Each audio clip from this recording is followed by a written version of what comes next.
It began with imagination and a pair of dice. It was a social experience. A group of friends gathered to tell a story together. That's something that no one had ever seen before. And it merged our world with theirs. You've got action, you've got romance, you've got adventure, exploration, and it can go on like a soap opera for as long as you want it to go on. Some people would fight it. Dungeons & Dragons was heavy metal before heavy metal was heavy metal. I mean, it was the thing that people were really afraid of. And others would embrace it. Well, Baldur's Gate, wow, why was it so successful? You know, it clicked on a lot of things and just did them right. So if you're a D&D fan, here was a great way to go in and play a game where you could basically test out some of your ideas about tactics and that sort of thing. But it altered the course of the gaming industry forever. This is the story of Dungeons & Dragons.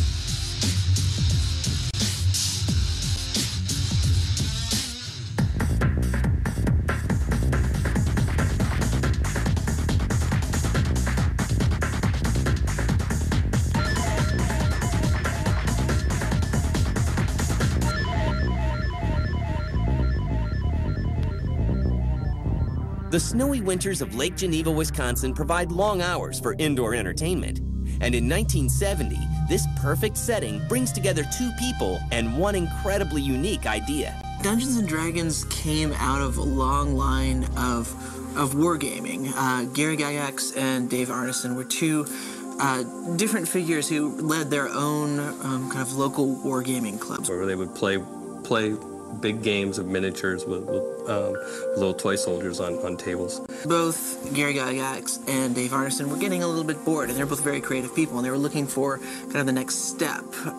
Both of them independently started doing games based on kind of medieval fantasy settings. Somebody decided to attack a castle with a small party by going up through the dungeon, and that somehow sparked this thought that you could run a game a little bit differently with one person being a dungeon master. And the game that will become known as Dungeons & Dragons begins to evolve. Between them came up with the idea of, hey, you know, it isn't just about how fast and far this guy can move and how far he can fire an arrow and how hard he can swing a sword, but how about if we give these people, these characters, these little lead miniatures, some personality and some opportunities to talk about stuff and talk to each other, and you know, all of a sudden you've got a whole new game, a whole new game type. Instead of playing armies, you played a single person. And that was the real step. I mean, instead of moving pieces around a board, you became a person inside a world. It's all in their minds. You know, they were imagining everything as it happened, but it was really a world that they were wandering through.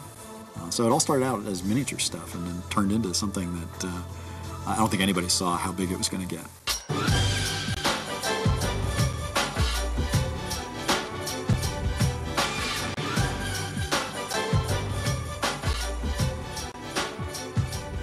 Gary Gygax sees an opportunity and decides to publish and sell the game himself. The early success of Dungeons & Dragons was very much a snowball effect. They published it locally. They had some distribution, but it was really college students that spread it. People would go to college, come back at break and say, hey, this game, I found this game, you guys have to play it. And it really spread by word of mouth, underground, but really, really strongly. I mean, by the end of the decade, it was a cultural phenomenon in the way that certainly no war game ever had been before. To satisfy a growing fan base, in 1979, Gary releases an update called Advanced Dungeons & Dragons. Took the game to a whole nother level, and we all just went berserk when these books came out. Big hardcover books, just packed full of just all sorts of cool stuff. And the game became more complicated. There was more options of things you could do to your character. While a new generation of gamers begin exploring D&D, a little invention known as the computer begins piquing interest across the country. Without D&D, there wouldn't be any computer games. Okay, there might be like Pong or something, but I mean, everybody who's driving a Ferrari in this business, and everybody who isn't driving a Ferrari, for that matter, ought to get down and, turn northwards towards Wisconsin every day, and just say a little prayer of thanks. You could do things with computers that you couldn't conceive of in the real world. They seemed simple, but it's like you had control over this new environment in a way that, you know, you didn't in your ordinary life. Here was a way to, you know, for us to realize all these fantasies that we had lived all those years, or that we'd imagined, I guess. We were now able to live them. And when all these sort of, you know, geeky guys started programming and you know, all of a sudden, I mean, wow, Ultima, Might and Magic, you know, Bard's Tale, I mean, you name it. I mean, it all comes back to people recreating their D&D campaigns at some level. Dungeons & Dragons is one of three things that really sort of jump-started the game industry. I mean, you can't talk about D&D without going to Tolkien. So these kids read Tolkien, and then they created their own Tolkien-esque world with Dungeons & Dragons. It stands to reason when you sort of stand back now and look at the line that it was exactly these kinds of people who, when the new technology, when computers came along, it was them. It was these people that were playing these games. So naturally, since they had just created a paper game based on Tolkien, they're then going to try to create a digital game based on Dungeons & Dragons, which is based on Tolkien. And what you find, literally, from 1977 to 1995, is that everybody who was developing games, not everybody, but, you know, most of the people that we talked to, which was quite a few people, all said, love Tolkien, you know, love D&D, and then needed to recreate that on the computer. And it was just over and over and over and over and over again. Dungeons & Dragons continues to shape the future of gaming. But a tragedy will soon focus an angry public eye on this new pastime. Then, since it's a role-playing game, you'll see people dressed up in full garb. Well, then it gets creepy if you don't really understand, like, this is sort of part of, you know, this is part of the experience. And there was a hysteria about that. Dungeons & Dragons was heavy metal before heavy metal was heavy metal. I mean, it was the thing that people were really afraid of.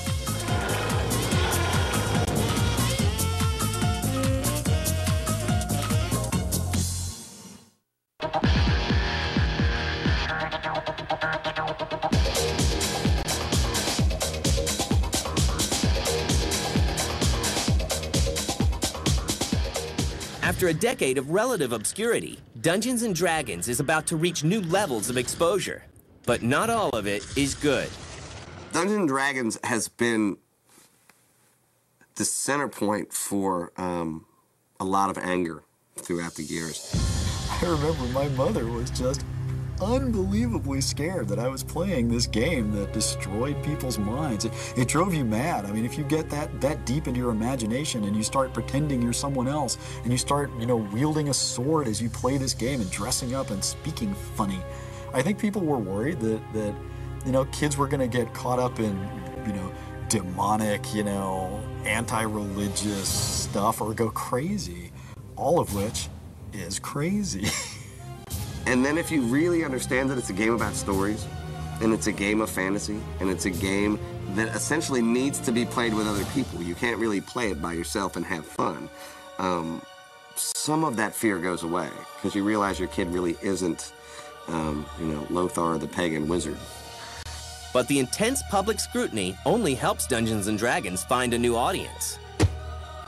I'd say the recognition of it as a potentially dangerous, you know, satanic thing probably helped it. I mean, if you're a kid or a young male, you know, anyone under 30 really, you know, having the establishment say, hey, this is dangerous, you know, you're going to take another look. You know, it's like, if you can make your parents a little disturbed that you're playing a game, it's like, hey, that's cool, let's try it out. D&D is being played in imaginations everywhere.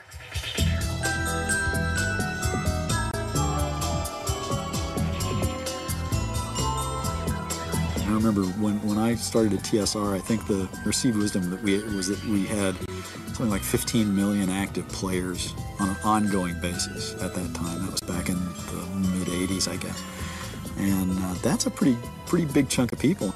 Due to its rising popularity, TSR, the company Gary Gygax used to publish Dungeons & Dragons, decides to license a series of computer games using the complex Dungeons & Dragons rule set. Strategic Simulations Incorporated, or SSI, takes players into a familiar adventure called the Pool of Radiance. Yeah, I was working at TSR when the license got signed with SSI, and the games were certainly very successful. I thought they were such amazingly faithful recreations of the D&D experience. The game allows players to move a party of characters through a dungeon, just as if they were in a real game of Dungeons & Dragons, but without the need for a dungeon master. At the time the SSI games came out, I was just getting into computers. I was a teenager, and I started picking up the Gold Box games and a few of their other titles because it was just a lot of fun. The SSI games were nice because it was like playing a D&D module. Because I would play for, a few weeks or a month, and then I'd want to move on to something else. And here was a module just like a D&D module where there was a beginning, a middle, and an end. I could play in my D&D party, and my friends would come over and they'd start their own parties, and we'd have our different save discs. And we would take notes and pass them on to each other. It was almost like being in an adventurers club where people would say, oh, hey, when you get down to level 16, go behind the gold door, but, don't attack the wizard because he'll blow you away. It was a lot of fun. It provided almost a sort of live gaming experience with a computer game. The computer allows users to focus more on the gaming and less on the logistics. The success of the Pool of Radiance leads to more D&D licensed games. Some of them take advantage of the power of the computer to provide unique methods of gameplay and perspective. I don't know what it was, but even then, it's like I immediately gravitated towards Hillsfire, a game that no one remembers really. I mean, it's the forgotten Gold Box game. But it had this one little mechanic. It had a lock-picking mechanic that wasn't driven by those stats, and that wasn't just a recreation of the paper role-playing experience. And even then, I guess, I just wanted to exploit what this piece of hardware and this medium does that other media don't. I mean, that just seemed important to me. A computer game offers different things to a gamer than a paper and pencil. Part of it is a sense of immediacy. Something is happening right now, right there. In a paper and pencil game, usually the DM will say something, and you'll get to talk with your friends in the party, or you'll think about it or whatever, and nothing's going to happen right this second unless the DM is really driving the action. The computer doesn't wait for you. If there's a monster running down the hallway, unless you hit the pause button or something, it's still running down. You have to do something. Using new technology, SSI decides to let the character play in a first-person perspective. Every once in a while they do something innovative, like Eye of the Beholder was, to me, the first time I remember what you would now call a third-person perspective, where instead of looking down at essentially representations of miniatures, you'd be looking at what you were fighting. And that was pretty cool. So they would try different things like the Eye of the Beholder series. It was a lot of fun.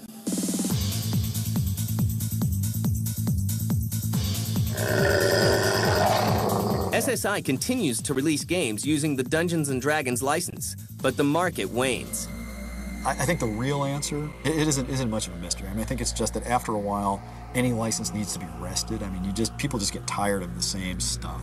And I think it's just people were looking for novelty. They were looking for something new, and they couldn't find it in D&D licensed games anymore, at least for a while.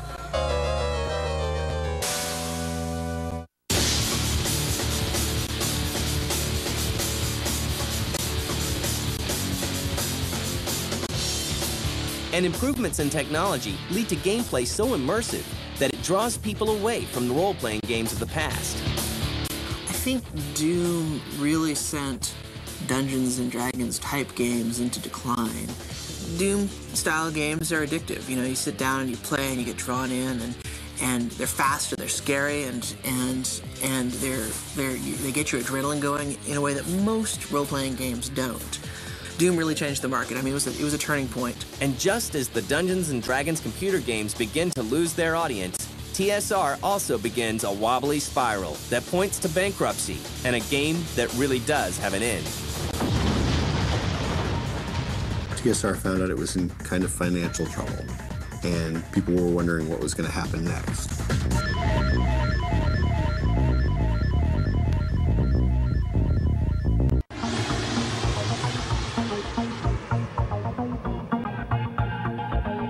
Just as TSR, who 20 years earlier had first published Dungeons & Dragons, was going out of business, a company called Wizards of the Coast sweeps in and saves the day. Well, then along came Peter Adkison and Wizards of the Coast. Peter and a man named Richard Garfield had created a card game called Magic the Gathering. It became enormously successful, and Wizards of the Coast purchased DSR. Not only does work begin on a new rule set for the paper game, but a computer game is created that will bring Dungeons & Dragons back to monitors everywhere. Well, Greg and I have always been huge fans of role-playing games. There hadn't been a lot of role-playing games released for a number of years before BG came out in '98. And so that was pretty cool, because I was like, you know, games like Pool of Radiance were very inspiring to us, so the opportunity to work on a D&D game, Dungeons & Dragons RPG, like the next generation of it, was really exciting, so we just jumped on it. Baldur's Gate provided a unique game experience. It took the whole top-down perspective of the SSI Gold Box games to a new level. You had a much more fluid combat system. You had more options as to like spell casting and character class and everything. And of course you had much better graphics and sounds.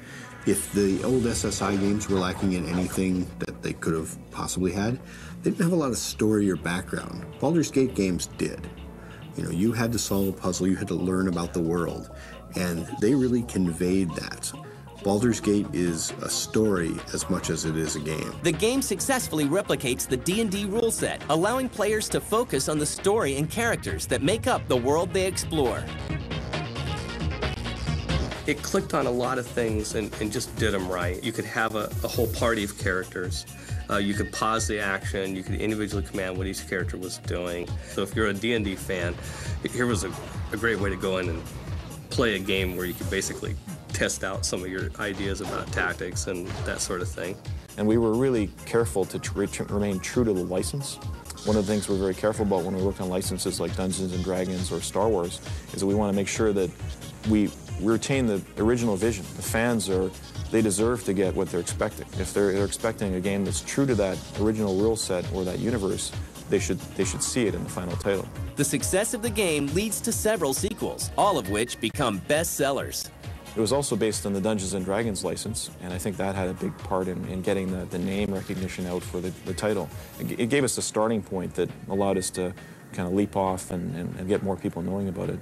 And now, a new type of game lurks over the horizon, one that will bring the social element back. So, you know, the natural extension of being able to taking D&D is to a computer. You combine that with the internet, and all of a sudden you have the opportunity for the massively multiplayer RPGs like EverQuest and Final Fantasy, and that just takes the coolness factor up a whole nother level. Ultima Online and EverQuest paved the way for a steady stream of other massively multiplayer online role-playing games.